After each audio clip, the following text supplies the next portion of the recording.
Hi friends, என்னோட நண்பரோட car Ford ஃபேஸ்டா. இந்த காருக்கு ஆயில் சர்வீஸ் பண்ணலான்னு சொல்லிட்டு மெக்கானிக் கடைக்கு வந்தோம். முதல்ல மெக்கானிக் வந்து ஆயில் செக் பண்ணார், ஆயில் எப்படி இருக்குன்னு சொல்லிட்டு. ஆனால் ஆயில் வந்து பார்த்தீங்கன்னா ஆஃப் கண்டிஷனில் இருக்குது. நீங்கள் ஒரு 3000 கிலோமீட்டர் ஓட்டுங்க, ஒன்றும் பிரச்சனை இல்லை அப்படின்னாரு. ஆனால் என்னோட நண்பர் என்ன சொல்லிட்டாரு, வேண்டாங்க ஆயில் மாற்றிடுங்க, கூடவே வந்து ஆயில் ஃபில்ட்ரு, ஏர் ஃபில்ட்ரு, பெட்ரோல் ஃபில்ட்ரு எல்லாத்தையும் செக் பண்ணிவிடுங்க அப்படின்னாரு. ஆனால் வந்து எல்லாம் செக் பண்ணதில் எல்லாமே நல்லா இருக்குது, வேணும்னா உங்களோட சாட்டிஸ்ஃபேக்ஷனுக்காக ஆயில் மாற்றிக்கிங்க அப்படின்னாரு. என்னோட நண்பர், இல்லைங்க நீங்கள் வந்து ஆயில் ஃபில்ட்ரு, ஏர் ஃபில்ட்ரு இது 3 மாற்றி கொடுத்துருங்க அப்படின்னாரு. ஏசி ஃபில்ட்ரு செக் பண்ணி பார்த்தா ஏசி ஃபில்ட்ரு க்ளீனாக தான் இருக்குது, ஒன்றும் பிரச்சனை இல்லை. அதனால் இது 3 மாற்ற சொன்னோம். அவர் செக் பண்ணி பார்த்துட்டு மாற்றிடலாங்க அப்படின்னாரு. சரின்னு அப்புறம் அவர்கிட்டயே ஆயில் இருக்குன்னாரு. 5W30 உங்கள்கிட்ட இருக்கான்னு கேட்டோம். ஆமாம், எங்ககிட்ட 5W30 தான் இருக்குன்னு உள்ளே கூட்டிகிட்டு போய் காட்டினார். கேஸ்ட்ரால் ஆயில் தான், நல்ல பிராண்டட் ஆயில். அதுக்கப்புறம் பார்த்தீங்கன்னா வண்டியில் வந்து ஆயில் வந்து கழட்டி விட்டார். கழட்டி விட்டோன்னா ஆயில் பார்த்தீங்கன்னா அந்தளவுக்கு வந்து கெட்டு போகலை, நல்லா தான் இருந்தது. அதை கழட்டி விட்டு கீழே ட்ரைன் ஆகிட்டு இருக்கட்டும் அப்படின்னு சொல்லிட்டு மெக்கானிக் வந்து மேலே வந்து ஏர் ஃபில்ட்ரு கழட்ட ஆரம்பிச்சிட்டாரு. ஏர் ஃபில்ட்ரு ஒன்று ஒன்றா ஸ்க்ரூவெல்லாம் கழட்டிட்டு ஏர் ஃபில்ட்ரு எடுத்து பார்த்தாரு. ஏர் ஃபில்ட்ரும் நல்லா தான் இருக்குது, நீங்கள் எதுக்கு சேஞ்ச் பண்ணுறீங்க அப்படின்னாரு. இல்லை சேஞ்ச் பண்ணிவிடுங்க அப்படின்னோம் நாங்கள். அவர் ஏர் ஃபில்ட்ரை கழட்டிட்டு கீழே போட்டுட்டு பழைய ஏர் ஃபில்ட்ரை, புதுசு ஏர் ஃபில்ட்ரும் ஆயில் ஃபில்ட்ரும் ரெண்டையும் காட்டினார் எங்கிட்ட. நல்லா தான் இருக்குது, போடுங்க அப்படின்னோம். அதுவும் பிராண்டட் தான், லோக்கல் எதுவும் கிடையாது. இந்த ஆயில் ஃபில்டர் மாற்றும்பொழுது பார்த்துக்கிட்டே இருந்தேன், எப்படி டைட்டு வைக்கிறாங்க அப்படின்னு சொல்லிட்டு.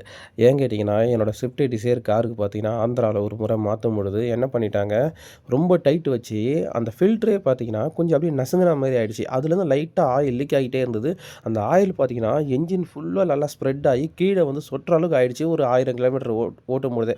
அதனால் என்ன பண்ணேன், இது நம்ம மெக்கானிக் கடைக்கு எடுத்துகிட்டு போனால் தான் சரிப்பட்டு வரும்னு சொல்லிட்டு நம்ம மெக்கானிக் கடைக்கு எடுத்துகிட்டு வந்தேன். இந்த மெக்கானிக் கடைக்கு பார்த்தீங்கன்னா எனக்கு வந்து ஒரு 10 வருஷமாக தெரியும். இந்த மெக்கானிக் கடையில் நான் சர்வீஸ் பண்ணி எடுத்துகிட்டு போய் எனக்கு இது வரைக்கும் எந்த பிரச்சனையும் வந்ததில்லை. நான் ஆந்திராவில் ஒரு 3 மாதம் தங்கினதுனால ஆந்திராவில் ஆயில் சர்வீஸ் பண்ணிட்டேன். நான் அந்த ஆயில் சர்வீஸ் பண்ணும்போதே யோசனை பண்ணேன், மெக்கானிக் என்ன ரொம்ப டைட் வைக்கிற மாதிரி தெரியுது அப்படின்னு சொல்லிட்டு. ஆனால் நான் சரியான முறையில் கவனிக்கலை, அந்த ஃபில்ட்ரே வந்து கொஞ்சம் நசுங்கி இருக்குதுன்ற. நான் அங்கேருந்து கிளம்பி சென்னைக்கு வந்துட்டு சென்னையிலேருந்து திண்டிவனம், மேல்மருவத்தூர், விழுப்புரம் வரைக்கும் போயிட்டு வந்தேன். அப்ராக்சிமேட்டாக ஒரு 1000 கிலோமீட்டர் ஓட்டியிருக்கோம். அதுக்குள்ளேயே பார்த்தீங்கன்னா ஆயில் ஃபுல்லாக லீக் ஆகி ஃபுல்லாக ஸ்ப்ரெட் ஆகிடுச்சு.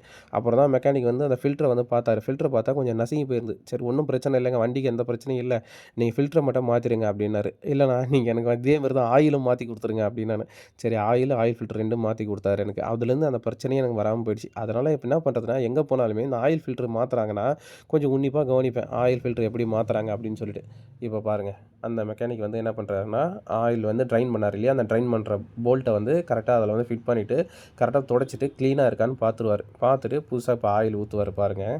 அதே மாதிரி இந்த ஃபோர்டு காரை பற்றியும் ஒரு சில விஷயம் சொல்லுங்க. இந்த ஃபோர்டு கார் பார்த்தீங்கன்னா 2015 மாடலு.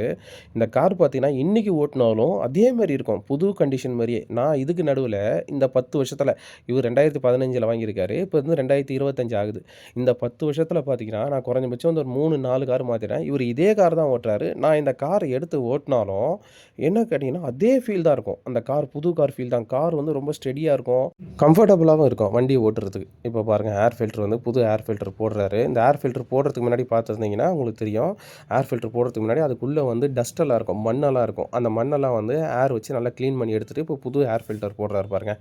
இந்த எப்போ வந்தாலும் சரி இந்த மெக்கானிக்கலில் அந்த ஏர் கன் இருக்கும், அந்த ஏர் கன்னை வச்சு ஃபில்டரில் இருக்க மொத்த அழுக்கும் க்ளீனாக எடுத்துருவாங்க. அதுக்கப்புறம் தான் ஏர் ஃபில்ட்ரு வைப்பார். போட்டார் பாருங்கள் இப்போ ஏர் ஃபில்ட்ரு. அடுத்தது வந்து ஆயில் வந்து எடுத்துகிட்டு வருவார். ஆயில் பாருங்கள், 5W30 ஆயில். அவர்கிட்டயே வந்து ஆயில் இருக்கிறதுனால கேனில் பிடிச்சிட்டு வந்து 4 லிட்டர் ஆயில், 4.25 லிட்டர் சொன்னார் என்கிட்ட. ஆயில் எடுத்துகிட்டு வந்து ஊற்றுறாரு பாருங்கள். அதே மாதிரி கடமைக்குன்னு ஆயிலை ஊற்றிட்டோமா, அது ஃபுல்லாக இருக்கா, கம்மியாக இருக்கா அப்படின்லாம் செக் பண்ணாமல் நிறைய பேர் விட்டுருவாங்க. இந்த மெக்கானிக்கல் அப்படிலாம் பண்ண மாட்டாங்க. ஆயில் வந்து அந்த ஸ்டிக்கை எடுத்து கரெக்டாக அந்த அளவு கரெக்டாக வந்திருக்கா அப்படின்னு ஒரு முறைக்கு 2 முறை செக் பண்ணுவாங்க. இதெல்லாம் ரொம்ப நல்ல விஷயம்.